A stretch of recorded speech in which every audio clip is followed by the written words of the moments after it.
So Laurie, tell me a bit about how your pain is at the moment. It's been really bad, Ben.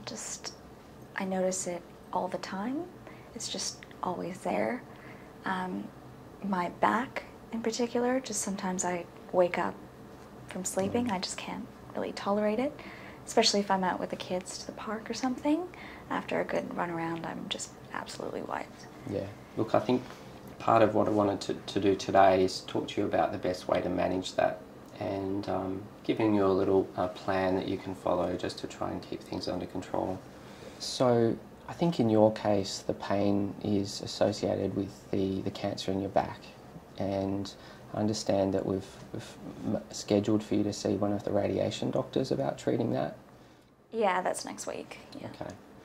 And we know that there are potentially other causes that might be contributing to your pain, such as having a bit of arthritis in your spine, or perhaps being a bit stressed can also affect your experience of pain as well.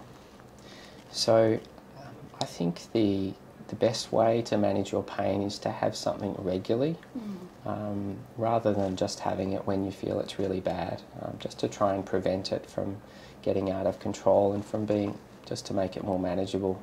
So what I'm going to suggest is that we use a medication called morphine to manage your pain.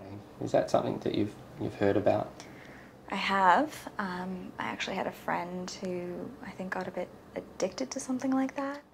It's a common concern that people have, is becoming addicted to medications like this. And we know that with patients that have cancer pain, that unless they've had problems with addiction themselves in the past, then that is rarely an issue. And we prescribe it in safe doses in accordance with what your pain levels are.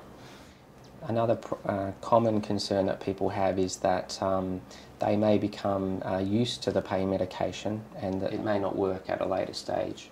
Similarly, I think we really tailor what you're having in accordance with what your pain levels are.